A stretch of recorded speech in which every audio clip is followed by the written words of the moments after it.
നമസ്കാരം, കൊട്ടാരക്കര മീഡിയയിലേക്ക് സ്വാഗതം.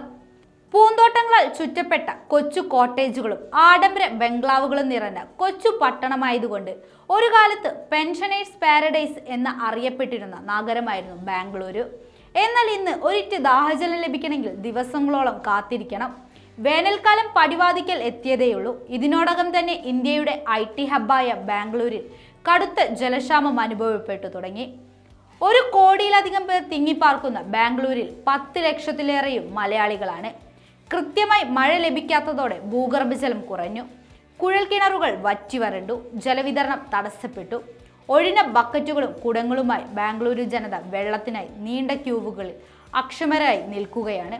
ചരിത്രത്തിലെ തന്നെ ഏറ്റവും വലിയ ജലപ്രതിസന്ധിക്കാണ് ബാംഗ്ലൂരു സാക്ഷ്യം വഹിക്കുന്നത്. നിലവിൽ പ്രതിദിനം 1850 മില്യൺ ലിറ്റർ വെള്ളമാണ് ബാംഗ്ലൂരു നിവാസികൾക്കുള്ളത്.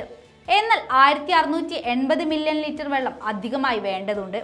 ബാംഗ്ലൂരിൽ കുടിക്കാനും കുളിക്കാനും മാത്രമല്ല, മനുഷ്യന്റെ പ്രാഥമിക ആവശ്യങ്ങൾക്ക് പോലും നിലവിൽ വെള്ളമില്ലാത്ത അവസ്ഥയിലാണ്. അതുകൊണ്ട് തന്നെ ശുദ്ധജലം പാഴാക്കുന്നവരിൽ നിന്ന് 5000 രൂപയുടെ ഭീമൻ തുക പിഴയായി ഈടാക്കുകയാണ് ബാംഗ്ലൂരു വൈറ്റ് ഫീൽഡിലെ ഹൗസിംഗ് സൊസൈറ്റി.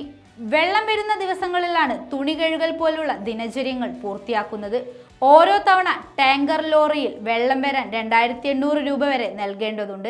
8 കുടുംബങ്ങൾ താമസിക്കുന്ന ഹൗസിംഗ് കോംപ്ലക്സിൽ 2 ദിവസം കൂടുമ്പോൾ ടാങ്കർ വരുന്നത് കൊണ്ട് ഒരു മാസം തന്നെ 30,000-ഓളം രൂപ നൽകേണ്ടി വരുന്നു.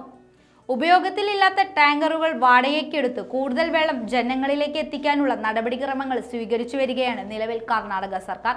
വേനൽക്കാലം രൂക്ഷമാകുന്നതോടെ ബാംഗ്ലൂരിന്റെ ജലക്ഷാമം ഏത് തലത്തിലേക്ക് എത്തുമെന്നതിനെ കുറിച്ച് വലിയ ആശങ്ക ജനങ്ങൾക്കുണ്ട്.